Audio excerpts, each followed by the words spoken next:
Hello and welcome back to Firestorm Games, where we're continuing our look at the new Genestealer cult releases by taking a look inside the Acolyte Hybrids box. On the front here we have 5 of the assembled miniatures that you get in here, and it's a mixture of first and second generation miniatures in this kit. And if I flip this box over, you can see some more examples on the back. Now you can actually make 2 different units from this set. You can make the hybrid metamorphs, which feature a lot more in the way of Tyranid mutations. You can see a lot of very Tyranid-like mutations on these arms and faces and things like that. But then we've also got the Acolyte Hybrids, which are a little bit more human in their appearance, much more human than the hybrids at the top there. But these tend to be equipped with more of your standard weapons. You can see them there. So let's open this box up and take a look at the contents inside. So inside the box we have this instruction booklet here, which shows you how you can make the Acolyte Hybrids and also the hybrid metamorphs as well. And if I just open this up in here, you can see that everything's very nicely laid out and instructed. Everything is numbered as well, so you know exactly which pieces to assemble with which. So the first section is the actual Acolytes, and you can see these have got a lot more heavy weapons and things like that, explosives. But when we actually move through the actual instruction booklet, we can see that we've got some rules listings for using the Acolyte Hybrids, complete with points value and also some of the weapon options there as well. And this brings us to the Metamorphs, and you can see pretty much the same kind of thing. Everything's numbered, everything's nicely laid out. This time we've got a lot more of the Tyranid mutations that you can see listed there. And again, we have a unit listing at the back. It's always nice to see these, as it means that even when you don't have the codex straight away, you can get a rough idea as to how you want to assemble these and what weapon options are available. And this brings us to the bases, and we get 5 32mm bases in this little plastic bag here. And then finally we have the 2 sprues that actually make up this kit, and I'll be looking at each of these sprues individually.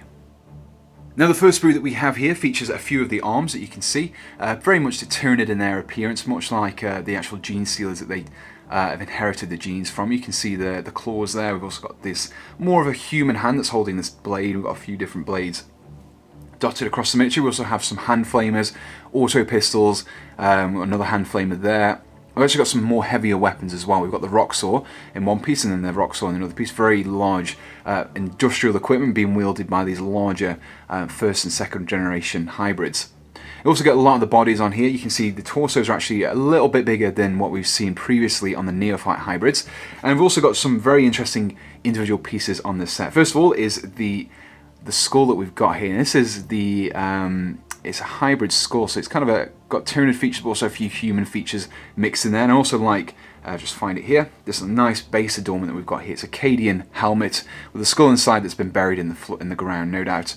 An unfortunate planetary defense force which has been taken over by the Genestealer cultists. Very nice weaponry. I like the segmented sections of the arms here. You can really see the transition between pure strain Genestealer and then the 4th generation Genestealers that we've seen in the previous set. Along the top here we have lots of different heads. You can see these are the Metamorph heads. They're a lot more Tyranid in their appearance. We've got lots of different choices. We've got this spike on the forehead. We've got these sections, these carapace sections.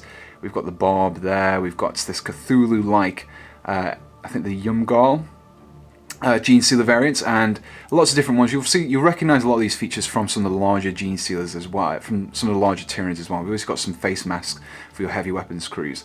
Now the next sprue that we have here, again, features some more Tyranid-like mutations. We've got this like lictor claw at the top there, more rending claws and blades. We also get some of the banner poles as well, much like the previous sprue. We get a few more heavy weapons. We've got the rock drill here and also the rock cutter, and we've got another set of explosives in this case, and there's a few of them knocking about. Lots more heads along the top here. Again, we've got another skull just that you can see there, and a few more biomorphs at the top here. We've got these venom sacs just at the top. Now these faces are a lot more human in their appearance than the ones we looked at in the previous sprue, but still very Genestealer in their effect. Couldn't pass as a human very easily. Lots of head choices in here that you can mix and match between as well. A very detailed and thorough kit. So let's get one of these assembled and take a look at the finished piece. And here we have the assembled Genestealer Metamorph.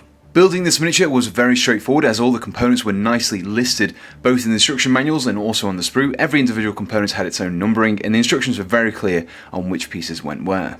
They are much more hunched over, their heads are more like a Genestealer's, and also they have other Genestealer features such as their clawed feet and also their multiple arms. One of the other advantages of this kit is the sheer number of components available to you when assembling. You get lots of different head choices, you get lots of different arm choices as well for different weapon options, and you can assemble it of course as either the Metamorphs or the Acolytes. Now whilst this kit is bursting with different options, there are a few limitations on how you can pose them. For example, the dual right arms are pretty much in a fixed pose because they come in one piece. However, apart from those minor drawbacks, the overall kit really is great, and it's an excellent throwback to the old style Genestealer cultists.